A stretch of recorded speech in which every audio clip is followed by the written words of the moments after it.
안녕하세요. 육아로 바쁜 나날을 보내고 있는 쌍둥이 엄마입니다. 이렇게 사연을 쓰기까지 저는 참 힘겨운 시간을 보냈어요. 자주 듣던 채널인데도 한동안 들어오지도 못했네요. 그래도 지나온 날들을 회상하며 글을 쓰는 걸 보니 저도 이제는 많이 단단해진 것 같네요. 여러 사건들이 겹치면서 한동안 많이 무너져 내렸거든요. 쌍둥이 딸을 홀로 키우고 있는 엄마로서 더 이상은 약해질 수 없어서 용기 내봤습니다. 제가 그동안 어떤 일을 겪었는지 잘 모르시는 분들은 저 여자 이혼이라도 한 건가 의문을 가지곤 하실 거예요. 차라리 제가 이혼했다면 그 사람이 세상 어딘가에서 숨을 쉬며 살고 있을 거라는 생각이 들어 울컥하는 마음에 눈물이 납니다. 제가 남편 이야기만 나오면 눈물이 맺히는 사연을 지금부터 털어놓으려고 해요. 저는 남편과 사별하고 한동안 제정신이 아닌 채로 지냈습니다. 밥도 제대로 못 챙겨 먹었는데 배가 고픈 건지도 모를 만큼 제정신이 아니었어요. 그때 친정어머니가 안 계셨다면 저는 지금 쌍둥이 딸들과 이렇게 살지도 못했을 거예요. 그래서 지금도 저는 어머니께 감사한 마음을 늘 갖고 있어요. 하지만 세상의 모든 자식 부모 사이가 어떻게 저와 같을 수 있겠어요? 지금 생각해보면 제 남편과 시어머님의 사이는 막장 드라마에나 나올 법한 관계였어요. 지금도 남편이 숨을 거두는 순간에 마지막 어머니에 대한 기억이 어땠을까 싶습니다. 좋은 기억만 가지고 떠났으면 좋겠는데 제 남편은 애석하게도 피부치 가족과는 안 좋은 기억이 더 많은 사람이에요. 저는 늦은 나이에 남편을 만나 연애를 시작하게 됐습니다.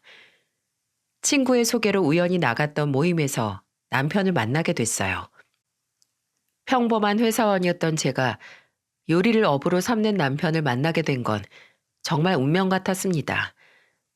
남편과 결혼 준비할 당시에는 남편이 유명한 셰프였지만 그 전까지는 참 고생을 많이 한 사람이었어요.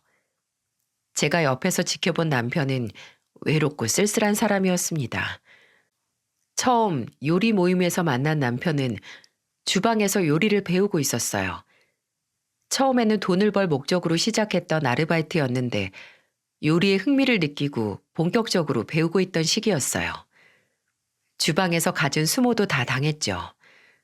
그때는 남편이 돈도 없고 든든한 뒷배경도 없고 가방끈도 짧아서 정말 바닥부터 시작했던 사람입니다. 그런 남편이 왜 이렇게 멋있고 빛이 나는지 모르겠어요. 그저 회사에 기대서 시키는 일만 하는 저와는 달리 자기가 하고 싶은 일에 도전적으로 찾아 나서는 남편이 참 멋있어 보였어요. 그래서 모임에서 알게 된 이후로 빠르게 연인으로 발전하게 됐고요. 그런데 참 연애 시작하고 만나고 보니까 없다 이렇게 가진 거 없는 사람은 처음 봤어요. 남편은 반 지하방에서 자취하면서 레스토랑에서 요리를 배우고 있었습니다. 혹시 반 지하에 살아보신 적 있으신가요? 저는 한 번씩 반 지하방에서 자취하는 남편 집에 놀러 가면 습한 기운에다가 어두컴컴한 기운이 참 싫었거든요.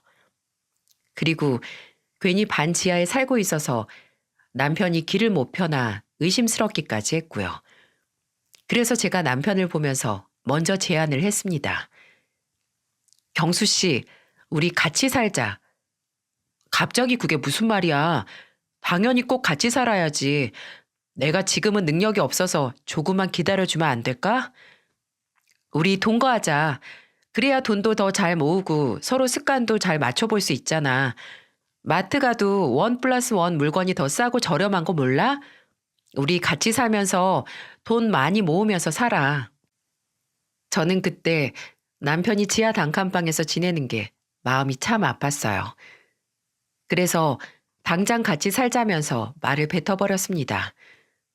나름 신중하게 생각했던 문제인데도 입이 잘 안 떨어졌는데 그날은 남편도 힘든 날을 보낸 날이라 표정만 봐도 지쳐 보였어요. 아무래도 요리하는 주방이 불이 나오는 가스레인지도 있고 날카로운 칼들도 많이 있잖아요. 그래서 같이 일하는 선배들이 작은 실수에도 크게 호통을 치곤 했어요. 처음에는 남편도 자기가 만든 음식을 손님들이 맛있게 먹어주는 모습만 봐도 즐거워서 시작했는데 나중에는 주방에서 벌어지는 기합이 힘들어서 그만두고 싶다는 말까지 할 정도였어요. 저는 요리할 때 가장 행복해 보이는 남편이 요리를 그만두지 않길 바랬어요. 그래서 저와 같이 지내면서 서로 의지하고 힘이 되길 바라는 마음에 같이 살자고 제안했던 거예요. 꼭 남편과 결혼할 생각도 있었고, 둘이 연애하면서 미래에 대해 많은 얘기를 나눴기 때문에 남편에 대한 신뢰도 있었고요. 그렇게 저희는 결혼 전에 3년간의 동거를 하게 됐어요. 그때는 서로 같이 있으면 힘이 되는 사이라 가능했던 것 같아요. 아무래도 같이 살다 보면 싸울 일이 많아질 줄 알았는데 저와 남편은 오히려 돈독해졌습니다. 그리고 남편에 대해 더 자세히 알게 된 계기가 됐어요. 하루는 남편이 주방에서 얼차려까지 받으며 기합을 받고 집에 온 날이었습니다. 둘이 마주 앉아 힘든 하루를 털어놓으면서 술을 한 잔씩 하게 됐어요. 그날 남편이 제게 해준 말은 제 마음을 더 아프게 했습니다. 저는 힘든 표정의 남편을 보면서 말했어요. 오늘 레스토랑에서 많이 힘들었어? 이제 이 정도는 익숙해. 내성이 생긴 건가? 안 좋은 일에 내성이 생기는 사람이 어딨어. 그냥 참는 거지. 그렇게 참지 말고 나한테 털어놔. 난 정말 이 정도 일은 괜찮아. 나 이것보다 더한 일도 겪은 적 있어. 지금보다 한창 어릴 때 날 제일 힘들게 한 사람이 친어머니야.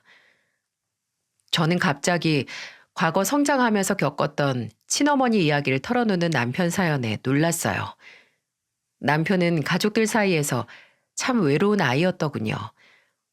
아버님은 원래도 무뚝뚝하신 성격에 회사도 늘 야근이 많으셨고 어머님은 노래방을 운영하셨는데 늘 집에 늦게 들어오곤 하셨대요. 그런데 남편 위로 있는 아주버님 두 분이 공부를 너무 잘하니까 어머님은 아주버님들만 학원에 보내면서 키우셨던 겁니다. 그러니 남편은 학창 시절에 학교가 끝나면 늘 혼자서 집을 지키고 있던 거예요.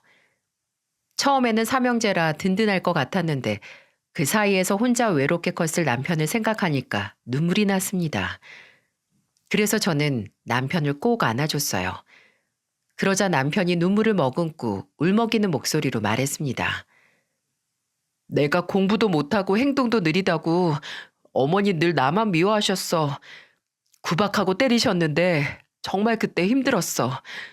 그래서 그런지 주방에서 당하는 일은 당연한 일인 것만 같아. 에이, 세상에 구박당하는 일이 당연한 게 어딨어. 잘못된 건 아니라고 항상 당당하게 말해야지. 어릴 때부터 옳은 소리 못 해보고 커서 그런지 난 참는 게 편해. 그리고 나만 참으면 늘 잘 넘어갔으니까 그냥 난 꾹 참을 거야. 세상에 참는 게 편한 사람이 어딨어. 저는 남편이 힘들어도 아파도 참기만 하는 사람이라 답답했어요. 하지만 그날 남편에게 들은 성장 과정을 듣고 나니까 조금은 이해가 가긴 했습니다. 잠깐 들어도 남편은 친형들과 차별을 많이 당했던 과거가 있었거든요. 세상에 10손가락 깨물어 안 아픈 손가락 없다는 말은 다 거짓이었나 봅니다. 남편이 공부도 못하고 성적도 안 좋으니까 어머님은 남편한테만 방도 내주지 않았다고 하더군요. 그러면서 거실 구석진 곳에서 대충 지낼 수 있게 해주면서 이런 말을 하셨대요. 공부도 못하는 게 방이 왜 필요해? 방 생기면 혼자서 뭐 하려고? 성적 좋고 공부 잘하면 없던 방도 만들어줄 테니까 공부나 해. 형들 배고프다고 하면 밥이나 차려주고. 그 당시 사춘기였던 남편은 어머님께 늘 친형들 그림자에 가려져서 무시당하면서 컸던 겁니다. 남편은 그때는 공부 못하는 자기가 정말 큰 죄라도 진 것처럼 생각했고 그저 어머님이 시키는 대로만 살았다더군요. 아버님은 일이 바쁜 탓도 있었지만 원래도 집안일에 별 관심도 없으셔서 남편은 가족 중에 외톨이였다고 했어요. 미운 오리 새끼로 자랐던 남편은 대학도 못 갔습니다. 공부를 못하면 알려주고 가르쳐주면 될 텐데 남편인 공부도 못하는데 왜 대학에 가려고 하냐면서 호통을 치면서 몰아세웠다고 했어요. 남편이 서운한 마음에 울먹이니까 어머님은 더 모진 말로 지워지지 않을 말을 내뱉으셨대요. 네 머리로 무슨 대학을 가? 공장이나 가서 돈이나 벌어. 너 같은 애들은 아무 생각 없이 시키는 일이나 하면서 살아야 인생이 편한 거야. 괜히 머리 굴려서 사고 치지 말고 공장 가서 기계처럼 일이나 해. 이 말이 얼마나 상처였으면 남편은 고등학생 때 들었던 말을 40 초반에도 들었던 그대로 털어놓을 정도였어요. 제가 30대 후반에 만나 이런 이야기를 뒤늦게 듣게 된 게 미안했습니다. 조금 더 일찍 만나서 서로 의지하고 보듬을 수 있었으면 좋겠다는 생각을 할 정도였죠. 그렇게 어머님이 금지 오겹이야 키웠던 첫째 아주버님은 사업을 하면서 살고 있었고 둘째 아주버님은 회사를 다니고 계셨어요. 제가 남편을 만났을 때 두 분 다 결혼해서 가정을 꾸린 상태였죠. 그러니 남편은 더욱 집안에서 외톨이로 지낼 수밖에 없었습니다. 그렇게 첫째, 둘째는 등록금도 대주고 대학 졸업까지 탄탄대로로 도와주신 것도 부족하셨는지 어머님은 두 아주버님 장가갈 때 신혼집까지 직접 마련해 줬다고 했어요. 뭐 시부모님들 재산이니까 예쁜 자식 도와주실 수야 있다고 생각해요.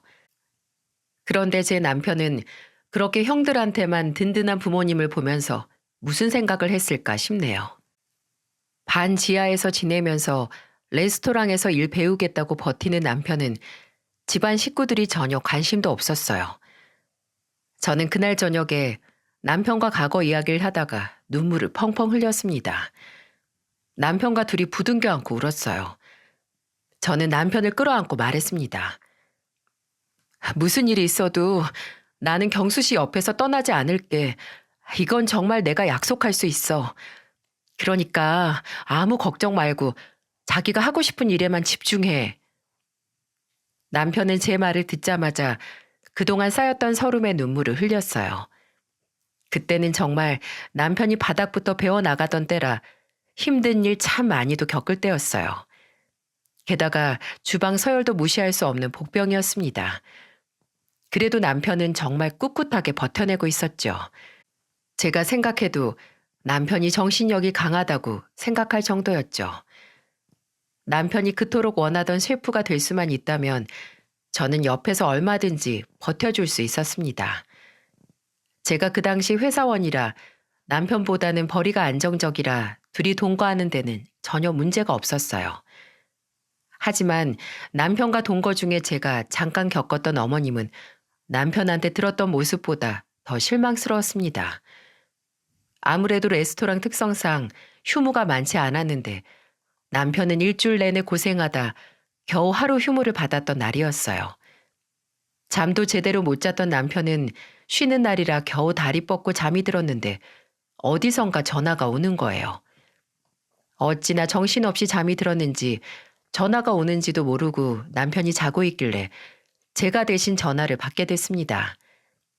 저장된 이름을 보니 어머님이길래 안 받으려다가 계속 전화를 하시길래 급한 일인가 싶어서 전화를 대신 받았어요. 그런데 받자마자 어머님은 호통을 치면서 소리를 지르셨습니다. 너 왜 이렇게 전화를 안 받아? 네 큰형 사무실 이사하는데 와서 짐 좀 옮겨야 될 거 아니야. 오늘 안에 하려면 일손 부족하다는데 당장 안 튀어와? 어머님, 지금 경수 씨가 자고 있어서 못 갈 것 같아요. 요즘 계속 일이 바빠서 오늘은 좀 쉬는 게 좋을 것 같아서요. 뭐야? 걔가 하는 일이 뭐가 있다고 쉬어? 원래 무식한 애들은 힘든지도 모르고 일하는 거야. 당장 깨워서 오라고 해. 저는 어머님의 막무가내 태도에 화가 났어요. 아무리 미워도 남편도 아들인데 이렇게까지 할 이유가 있나요? 저는 어머니께 더 단호한 태도로 말했습니다. 어머님, 요즘은 이삿짐 센터에서 다 해주는데 남편이 지금 간다고 해서 빨리 끝나면 얼마나 빨리 끝나겠어요. 너 지금 내 말이 우스워? 내가 오라면 와야지. 네가 뭔데 중간에서 말을 자르려고 들어. 그리고 집안 장남이랑 차남이 잘 풀려야 막내도 잘 풀리는 거야. 그러니까 나중에 콩고물이라도 얻어먹으려면 잔말 말고 당장 오라고 해. 이거 통보니까 바로 전해. 경수 씨도 사회생활하는 성인이에요. 아무 때나 이렇게 막 불러서 부려먹을 수 있는 사람이 아니에요. 그리고 요리하는 사람인데 손이라도 다치면 어쩌시려고 그러세요? 누가 보면 대단한 수술하는 의사라도 되는 줄 알겠다. 너 지금 좀 오버하는 거 알고 있니? 일손 부족해서 급하시다면서요. 얼른 전화 끊으시고 이사짐 센터에 전화부터 해보세요. 저도 이만 바빠서 먼저 전화 끊겠습니다. 저는 혹시나 남편과 어머님 사이에 분란을 일으키게 될까 싶어서 최대한 정중하게 말씀드리려고 노력했어요. 하지만 불쾌감이 들어서 날이 선 제 말투는 어쩔 수 없었습니다. 저는 남편의 전화기를 주방에 숨겨두고 자고 있는 남편을 바라봤어요. 그런데 남편 어깨가 들썩이는 것 같았습니다. 그래서 가까이 다가가 보니 남편은 잠에서 깬 채 울고 있었어요. 제가 어머님과 나눈 대화를 들었는지 숨을 죽여 울고 있었던 겁니다. 저는 어깨를 들썩이며 우는 남편을 달래줬어요. 잠깐 어머님을 겪어본 저도 이렇게 심장이 뛸 만큼 억울한데 남편은 그 모진 세월을 어떻게 견뎠을까요? 사춘기는 한창 차별에 예민할 때인데 남편이 자라온 시간이 안쓰러웠어요. 그래도 이렇게 씩씩하게 자라서 자기 앞가림 잘하는 남편이 대견하지 않습니까? 공부면 다 잘 사는 세상도 아니고 자기 적성 찾아서 잘 사는 사람을 응원은 못 해줄 망정 어머님은 늘 가끔씩 전화하셔서 집안의 종처럼 남편을 부려먹으려고 하셨어요. 제가 그때는 집안 며느리도 아니고 그저 남편과 동거하는 사이라 큰 소리 제대로 못 쳐봤던 게 한으로 맺힐 정도랍니다. 그러다가 점점 예상치 못한 일이 벌어지기 시작했어요. 힘든 일도 굳은 일도 그저 묵묵히 견뎌내던 남편이 드디어 빛을 보기 시작했어요. 조그만 실수에도 얼차려 받으면서 버텨오던 세월이 8년인데 뭐라도 안 되면 억울해서 못 살 정도였죠. 서당께도 3년이면 풍어를 읊는다고 하잖아요. 남편이 그동안 배웠던 요리 실력을 바탕으로 오로지 본인의 레시피로 만들어낸 메뉴가 있는 식당을 오픈하게 됐습니다. 요리 배운 지 13년 만에 드디어 꿈을 이루게 된 거예요. 정말 바닥부터 차근차근 올라간 복을 이제야 보상받는 것 같았습니다. 남편은 처음에는 불안해하고 걱정을 많이 했는데 생각보다 식당이 문전성시를 이룬 게 신기했어요. 처음에는 정말 맛집으로 소문이 난 건가 했는데 한 손님이 남편을 보면서 말하더군요. 셰프님, 음식 너무 맛있어요. 예전에 학교 앞에 있는 식당에서 일하셨죠? 네, 맞아요. 어떻게 아셨어요? 저 친구들이랑 그때 음식이 너무 맛있어서 파스타 만든 셰프님 이름도 물어봤었거든요. 어쩐지 맛이 너무 익숙했는데 여전히 맛있네요. 저 여기 단골할게요. 남편을 알아본 손님이 남편과 반갑게 인사를 나누는 걸 보니까 그동안의 노력이 헛되지 않았구나 싶은 마음에 울컥했어요. 시간이 지날수록 인터넷에는 남편 식당에서 음식을 먹고 너무 맛있었다면서 남겨주는 후기가 늘어만 갔습니다. SNS와 유튜브 여기저기서 사람들 사이에서 소문이 나고 있었어요. 한 달 내내 휴무도 없이 일했는데도 남편은 힘든 줄도 모르겠다면서 싱글벙글한 얼굴로 남편이 일하더군요. 저는 그 모습이 너무 보기 좋아서 남편을 보면서 말했죠. 입이 귀에 걸린 채로 일하네 아주. 하루도 못 쉬는데 안 힘들어? 나는 내가 만든 음식 손님들이 맛있게 먹어주면 피로가 다 풀리는 것 같아. 정말로 하나도 안 힘들어. 그러고 보니까 경수 씨 식당 오픈하고 나서부터 나한테는 한 번도 요리 안 해주더라. 내가 특별 레시피를 개발하고 있지. 남편의 식당이 날개 돋친 듯 매출도 오르고 잘 되니까 장난도 치면서 긍정적인 사람으로 변하고 있었어요. 그동안 남편의 고생을 하늘에서도 알아주는지 남편의 식당은 3호점까지 늘어날 만큼 인기를 얻었습니다. 게다가 방송에도 몇 번 출연할 만큼 나름 유명했어요. 그동안 남편이 어떤 노력을 해왔는지 알기에 저는 같이 기뻐해 줬습니다. 그런데 이런 좋은 일 뒤에는 어이없는 일도 있었어요. 남편 혼자서 개고생하면서 이 자리까지 오는 동안 안부 전화 한 번 안 하던 어머님이 폐쇄 전환을 하신 거예요. 얼마나 기가 막혔는지 모릅니다. 어머님은 갑자기 남편의 3호점 개업식에 연락도 없이 오셔서 남편의 팔짱을 끼면서 신이 난 목소리로 말씀하셨어요. 우리 아들이에요. 제가 여기 식당 셰프 친엄마예요. 네 배 아파서 난 아들이지만 참 기특해요. 누가 보면 남편이 셰프가 될 수 있도록 어릴 때부터 물심양면 도와준 줄 알겠더라고요. 남편은 그런 어머님을 보면서 한숨을 쉬고 팔짱을 풀었어요. 그런데도 어머님은 남편 뒤만 졸졸 쫓아다니며 우리 아들이라는 말을 어찌나 열심히 하셨는지 모릅니다. 항상 남편은 가족들 중에 늘 찬밥 신세였는데 갑자기 나타나서 자랑스럽게 우리 아들이라고 말하는 어머님이 이해가 가시나요? 그동안 지하 단칸방에 사는 거 다 알고 계셨으면서도 한 번도 들여다본 적 없는 사람이 어머님이셨어요. 그러니 남편도 어머님 이야기만 나오면 예민하게 반응했고요. 비단 어머님만의 문제는 아니기도 했어요. 그냥 온 가족이 남편한테 아예 무관심했거든요. 이게 가족일까 싶은 의문이 드는 가족이 예비 시댁이었습니다.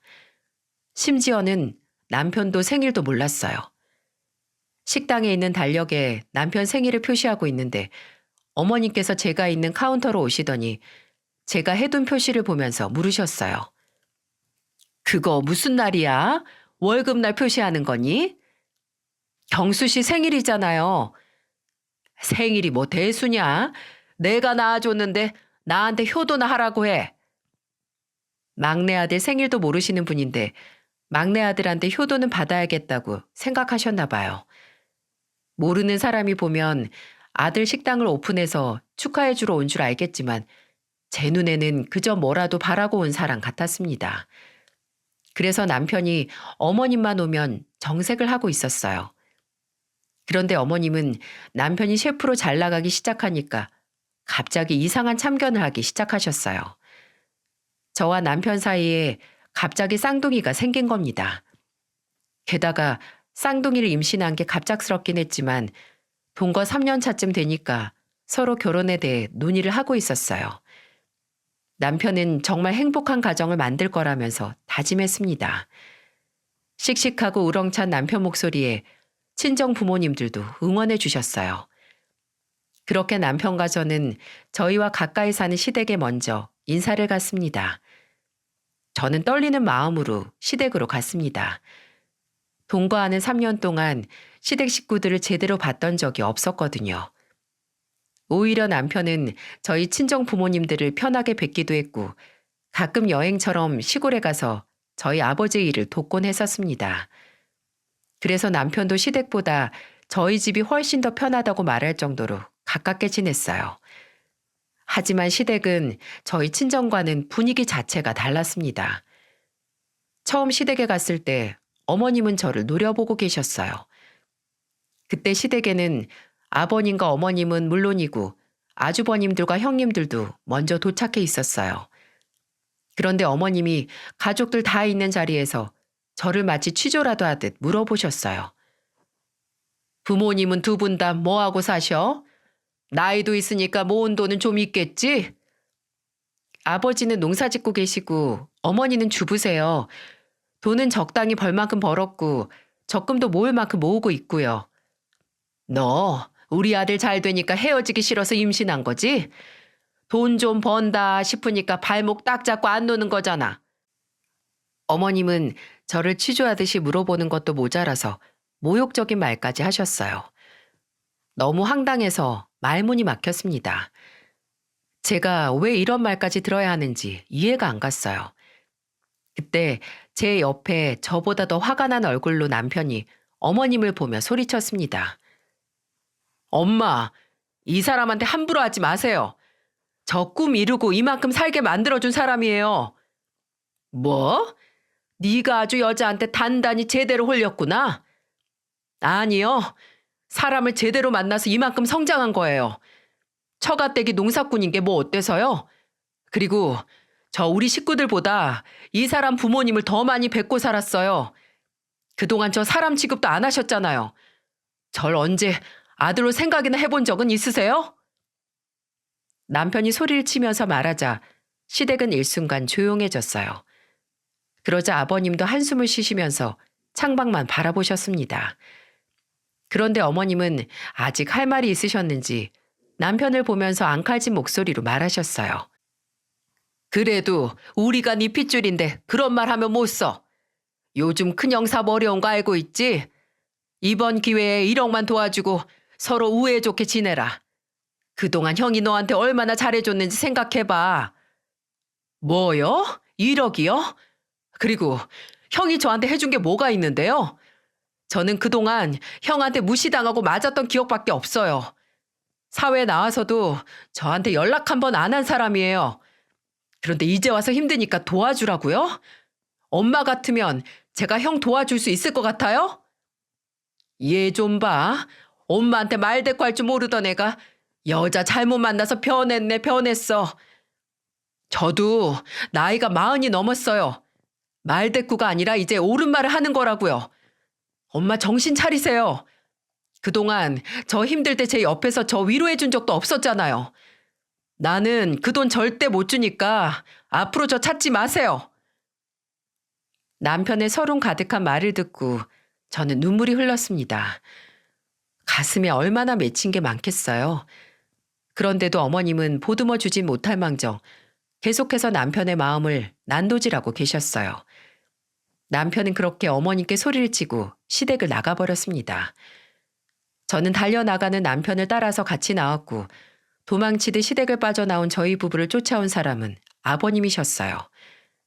아버님은 엘리베이터 앞에 서 있는 남편의 손을 잡아주며 말했습니다. 경수야, 미안하다. 엄마 말 신경 쓰지 마라. 나도 퇴직하고 네 엄마한테 찍소리도 못하는 거 알지? 엄마 말 다 무시해. 그 돈 절대 큰형 도와주지 마. 벌써 집안 재산을 얼마나 끌어다 썼는지 모른다. 나는 너까지 망가지는 거 원치 않아. 그러니까 그 돈 꼭 쥐고 있어. 남편은 그날 아버님 품에 안겨서 엉엉 소리를 내며 울었어요. 그리고 남편을 달래고는 옆에 있던 저를 보면서 아버님은 점잖은 목소리로 말씀하셨습니다. 부족한 시댁인데 와줘서 고마워요. 쌍둥이 임신한 것도 정말 축하해요. 건강하게 태교 잘하고 몸 잘 챙겨요. 그리고 우리 경수 좀 잘 부탁할게요. 제일 아픈 손가락인데 나도 서툴러서 잘 몰랐어요. 걱정 마세요, 아버님. 제가 옆에서 잘 챙길게요. 그리고 아버님 말씀 편하게 하세요. 나중에 좀 더 편해지면 말 놓을게요. 지금은 우리 경수만 잘 부탁해요. 남편은 어찌나 많이 울던지 제가 아버님과 대화하는 걸 보고도 또 울었어요. 그래서 제 손을 잡고 말씀하시던 아버님은 눈물 범벅이 된 남편 얼굴을 닦아주느라 잡았던 손을 놓으셨어요. 그리고는 남편 어깨를 살며시 잡으셨습니다. 아버님은 눈물을 닦아주는 일도 서툴러 하실 만큼 표현을 잘 못하는 분이셨어요. 그렇게 남편과 집으로 돌아오는 길에 남편에게 아까 아버님과 대화하면서 왜 그렇게 많이 울었냐고 물어봤어요. 그러자 남편은 안타까운 목소리로 말했습니다. 아까 아버지 손을 보니까 손등에 주름이 많아서 이제 많이 늙으셨구나 생각이 들어서 어릴 땐 무서웠는데 이젠 저렇게 허약해지신 모습 보니까 눈물이 났어. 그래도 나 가장 많이 챙겨주고 위해 주셨는데. 남편은 아버님을 떠올리고 또 눈물을 글썽였어요. 저도 남편의 마음이 느껴져서 마음이 아팠습니다. 그날 이후 저와 남편은 본격적으로 결혼 준비를 시작했어요. 시댁에서는 큰 관심이 없는 것 같았고 저희 친정 부모님들만 이런저런 조언도 해주셨죠. 아버님은 문자로나마 부족한 게 있으면 귀뜸해달라고 보내주셨고요. 저는 아버님께 마음만으로도 감사하다면서 답장을 드렸습니다. 어머님은 이때도 정말 아무런 말도 없으셨어요. 그렇게 우여곡절 끝에 저와 남편은 드디어 결혼식을 올릴 수 있었습니다. 결혼식 당일 한동안 쥐죽은 듯이 조용했던 어머님은 모임 친구들부터 지인들을 12명이나 데리고 식장에 온 거예요. 그런데 더 황당했던 건 손님 맞이를 하고 있는 남편 옆에서 우리 아들이라면서 입이 귀에 걸려서 자랑을 하고 있는 겁니다. 우리 아들이야, 인사들 해. TV에서 본 적 있지? 실물이 더 훤하지? 내 아들이지만 어디 내놔도 아깝지 않을 인물이라니까. 어머님은 끝까지 본인 친구들한테 남편을 인사시키려고 안간힘을 쓰셨어요. 남편은 일부러 어머님 손님에게만 대충 인사드리고 자리를 옆으로 피하는 듯 했습니다. 남편이 잠시 신부 대기실에 들렀는데 아주버님 부부가 오셨더군요. 큰형님은 원래도 인상이 센 편이라 그런지 입은 축하한다고 하시는데 눈은 전혀 축하해주는 눈빛이 아니었어요. 아마도 큰 아주버님 1억을 안 도와줘서 괜히 심술이 난 듯 했습니다. 그래도 둘째 아주버님과 형님 부부는 달랐습니다. 큰 아주버님도 얼굴만 쓱 보고 그냥 나가버리셨는데 둘째 아주버님은 남편을 안아주면서 축하해 주셨어요. 그리고 둘째 형님도 아이들을 챙기면서 저희 부부를 격려해주고 나가셨고요. 정말 그날 결혼식이 어떻게 끝났는지 모르게 정신없이 지나갔어요. 남편이 워낙 발도 넓고 인맥이 넓어서 하객도 정말 많이 왔었거든요. 그래서 누구와 인사를 했는지 기억도 나질 않을 정도였어요. 우여곡절 끝에 결혼식을 마치고 축의금 정산을 시작했습니다. 그런데 지인들을 12명이나 끌고 왔던 손님 중에 축의금을 안 냈던 사람도 있었어요. 그리고 그 중에서 가장 많은 축의금을 한 금액이 5만 원이었습니다. 정말 어이가 없더라고요. 남편은 그걸 보고 저를 보며 말했습니다. 여보, 봤지? 이런 사람이야. 내가 그동안 어떻게 살았는지 알겠지? 괜찮아. 이제 우리 쌍둥이들이랑 내 식구 잘 살면 그만이야. 너무 마음 쓰지 말자. 저는 속상해하며 한탄하는 남편을 다독였어요. 저는 회사를 그만두고 태교에 집중했습니다.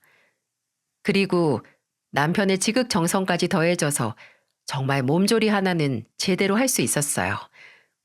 어느덧 건강한 쌍둥이 딸들을 출산할 수 있었습니다.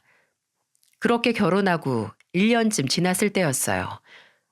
남편이 이상하게 체중이 계속 줄고 점점 컨디션도 안 좋아 보이는 거예요. 게다가 황달도 눈에 띄게 심해진 게 느껴졌어요. 평소 술, 담배도 전혀 안 하던 남편이라 갑자기 왜 그러나 걱정이 앞섰습니다. 그래서 저는 우선 검사를 받아보라 하고 검진 결과를 기다리고 있었어요.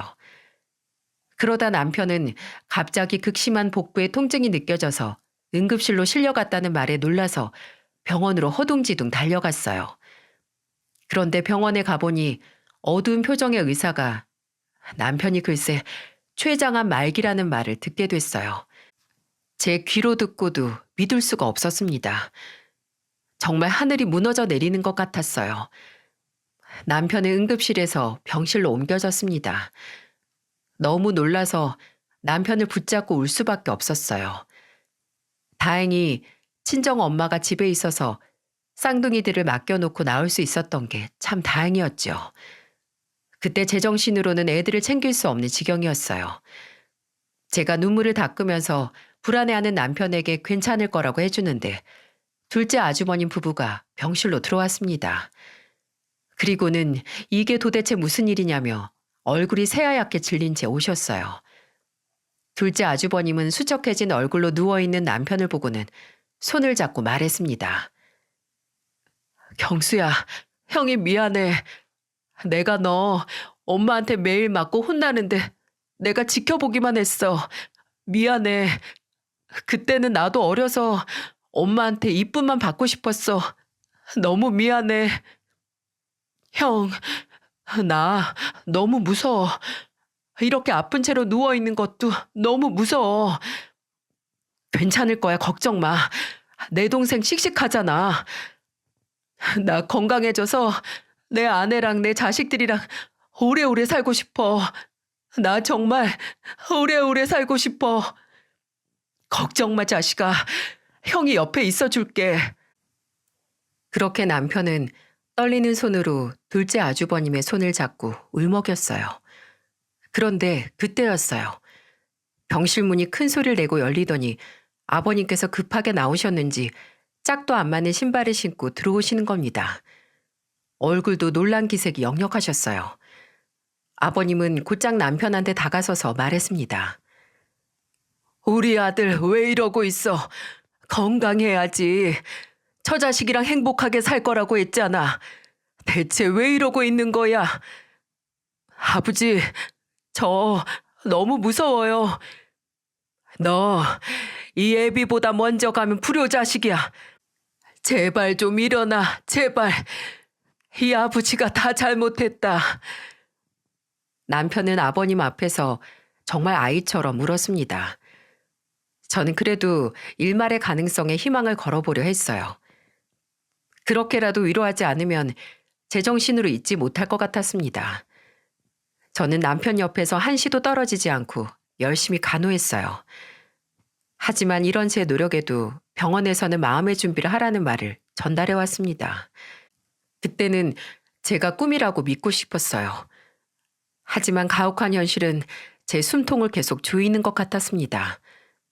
그런데 그 와중에 믿기지 않는 현실이 또 벌어졌다면 믿어지시나요? 더 이상 놀랄 일도 없을 줄 알았는데 경악을 금치 못할 일이 있었어요. 시어머니께서 마음의 준비하라는 소리를 듣고 달려오신 겁니다. 그런데 어머님은 남편 병상 옆에 주저앉듯이 바닥에서 우는 소리를 하셨어요. 아유, 우리 아들 어떡해. 가망 없다는 말이 다 무슨 소리야.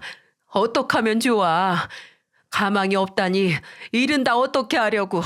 아유, 그걸 다 어쩔 거야. 너 우리 아들이잖아. 내 핏줄인데 네가 이렇게 되면 어떡해.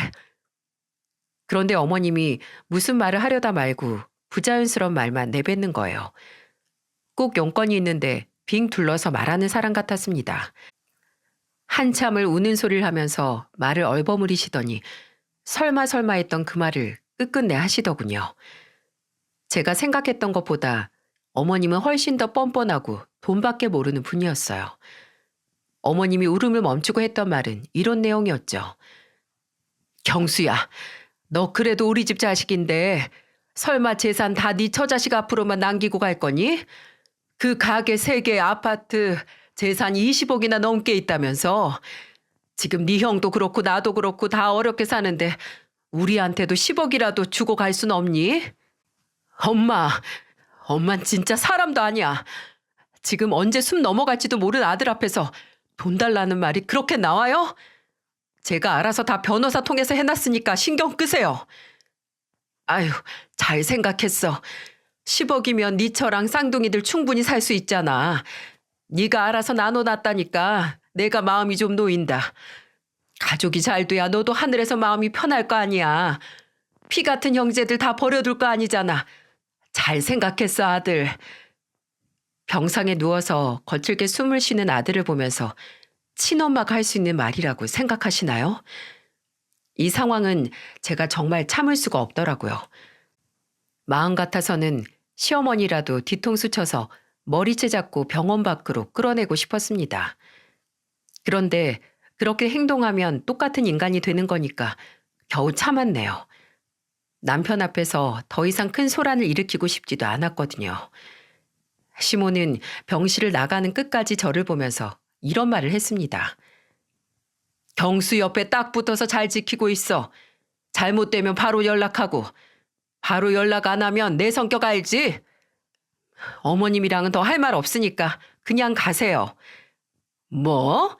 얘 말투 좀 봐. 내가 돈 없다고 나 무시하는 것 봐. 그만 좀 말하고 그냥 가시라고요. 아픈 사람 앞에서 꼭 이러고 싶으세요? 남이라도 이렇게 못하겠네요. 아들 다 죽게 생겼는데 지금 그런 재산 같은 거에 눈독이나 들이시냐고요. 아이고, 내가 다 깔끔하게 정리하고 있는 것도 모르고 너도 진짜 답답하다 답답해. 결국 남편의 병실 앞에서 시어머님과 언성을 높이며 싸우고야 말았어요. 왜 하늘은 저런 사람은 남겨두고 이제 행복하게 살려는 제 남편을 데려가려고 하나 억울했습니다. 병실에 들어오니 눈물을 흘리고 있는 남편이 보였어요. 저는 혹시나 남편이 체력적으로 힘들어질까 싶어서 얼른 가서 달래줬습니다. 그리고 그날 저녁 남편은 제 손을 꼭 잡고는 마치 마지막인 듯 인사를 했어요. 여보, 미안해. 아무래도 이젠 끝인 것 같아. 우리 애들 좀 잘 부탁할게. 당신이 내 몫까지 애들이랑 같이 행복하게 살아줘. 내가 당신 곁에 오래 같이 못 지켜줘서 미안해. 남편은 그렇게 미안하다는 말만 남기고 세상을 떠나버렸어요. 저는 남편이 사망 선고받는 순간에 정신을 잃었던 것 같아요. 너무 울어서 더 이상 눈물도 안 날 줄 알았는데 수도꼭지처럼 눈물만 나더라고요. 장례식 내내 저는 무슨 정신으로 있었는지도 모르겠어요. 그동안 남편과 일했던 직원들이 달려와서 저를 많이 챙겨주고 있었습니다. 고향에 있던 친정 부모님들도 죽을 만들어 와서 제게 먹이려고 노력하셨어요. 입에 들어가도 넘어가질 않아서 뱉어내길 반복하다 겨우 몇술 먹었던 기억이 나네요. 남편 장례 기간 동안 둘째 아주버님도 형님도 저를 참 많이 위로해주고 챙겨주셨습니다. 아버님도 곁에서 말없이 같이 울어주셨고요. 그렇게 정신없이 장례를 치르고 나니까 남편이 납골당해 생을 마감하고 쉬게 했습니다. 참 허망했어요. 그렇게 열심히 살았는데 50년도 채 못 살다가 남편이 안타까웠어요. 친정 부모님은 애들을 당분간 봐주신다면서 쌍둥이들을 데리고 친정집으로 갔습니다. 저는 남편과 함께 살던 집에 돌아와서 남편과 찍었던 사진들과 아이들이랑 남겨둔 가족 사진을 보면서 또 눈물을 흘렸어요. 남편이 일하는 사진과 아끼던 물건들을 보니 마치 방에서 남편이 나올 것만 같았습니다. 저는 집안에 있는 남편의 흔적들을 보다 밤을 꼴딱 샜어요. 그러다 남편이 남긴 수첩을 보게 됐는데 늘 지갑처럼 가지고 다니던 수첩이었죠. 안에는 식당 계획표가 있었고 한 구석에 이런 문구가 적혀 있었어요. 식당 계획을 짜다가 제 생각이 났는지 이런 말이 있더라고요. 지금 나는 복을 받은 것 같다. 난 불행한 사람인 줄 알았는데 아내를 만나서 행복한 사람이 됐다. 가족을 지키고 아내를 영원히 사랑할 거다. 여보, 못난 놈 사랑해줘서 고마워요. 사랑해. 저는 수첩을 품에 안고 대성통곡을 했어요. 정말 가슴이 찢어지는 고통이었어요. 그런데 이런 와중에도 저를 정신 차리게 만드는 사람이 나타났습니다. 어머님은 저와 남편이 살던 집에 막무가내로 들어와서는 거실에서 통곡을 하는 저를 보면서 다그치듯 말했어요. 정신 차려. 산 사람은 살아야 할 거 아니야. 우리 경수가 남긴 돈 빨리 내놔. 남긴 돈이 어딨어요. 없어요 그런 거. 또 돈 타령하실 거면 그냥 나가세요. 내가 경수 죽기 전에 변호사 써서 유산 다 나눠둔 거 알고 있으니까 오리발 내미지 말고 당장 안 내놔? 남편이 말하던 그 변호사는 남편과 15년 지기 친구였던 사이였어요. 식당 일을 처리할 때도 믿을 만한 친구라면서 자문도 많이 구하던 친구라 저도 잘 알고 있었습니다. 그런데 시어머니는 죽기 전 남편이 했다는 말만 믿고 저를 찾아온 거였어요. 제가 계속 모른다고 하니까 어머님은 저를 보면서 따지듯이 말하셨죠. 돈 내놔. 50% 넘기던가. 너 이런 식으로 오리발 내밀 거면 돈 줄 때까지 여기서 내가 한 발짝도 못 나가는 줄 알아?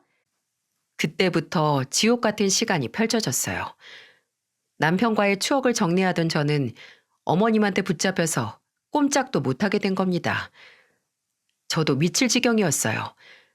정말 이틀 동안 집 밖으로 한 발짝도 못 나갔네요.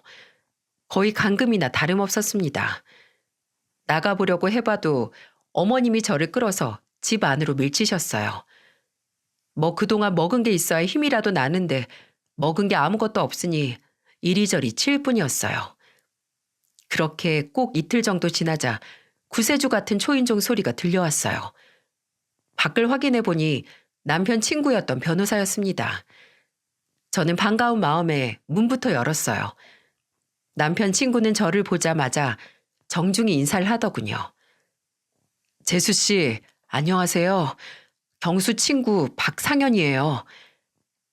그 친구는 변호사였고 남편이 부탁한 유언을 전하러 왔던 거였어요. 그런데 변호사 친구가 서류 가방에 멀끔한 차림으로 들어오니까 어머님이 눈을 반짝거리며 말했습니다.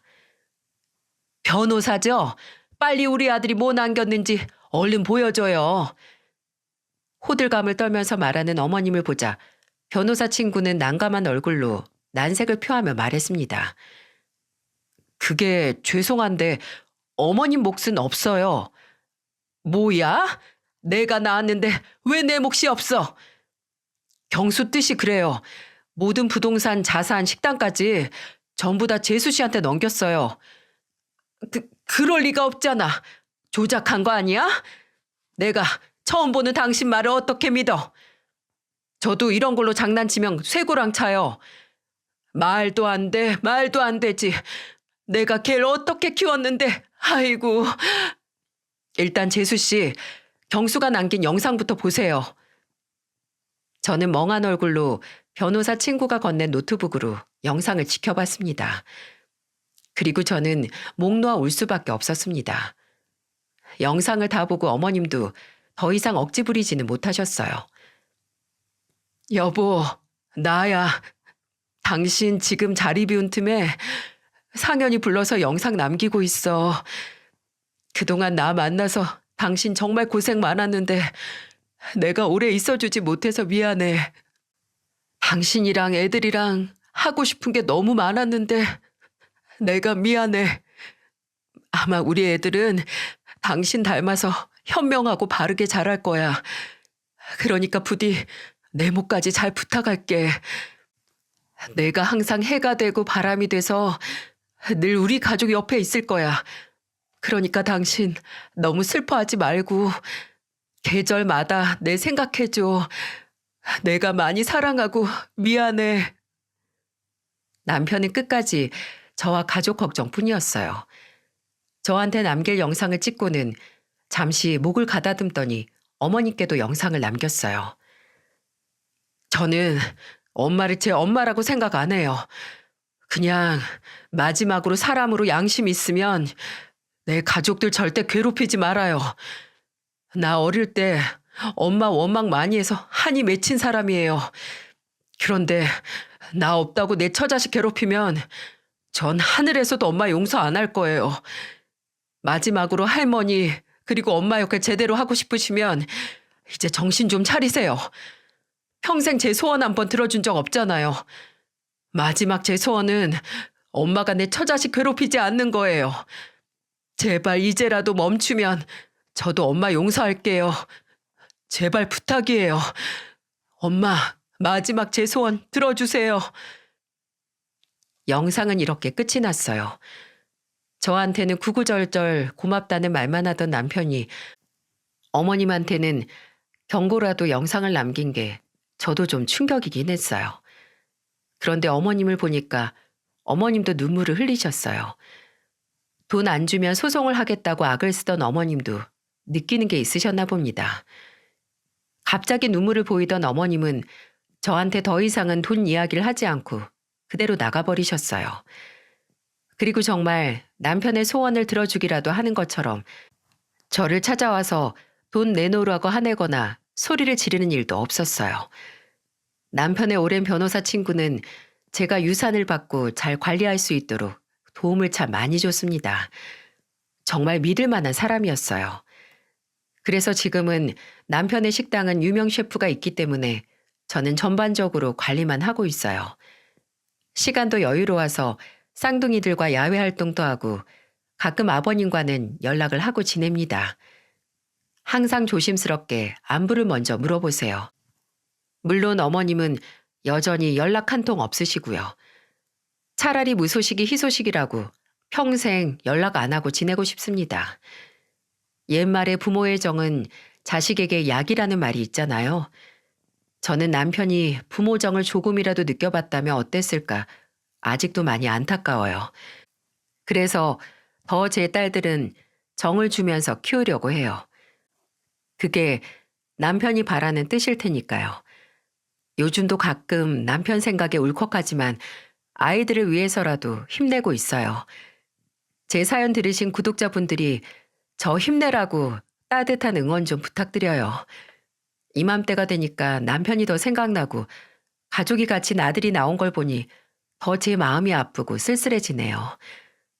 여기 자주 들여다보면서 힘내볼게요. 끝까지 제 긴 사연 들어주셔서 감사드립니다.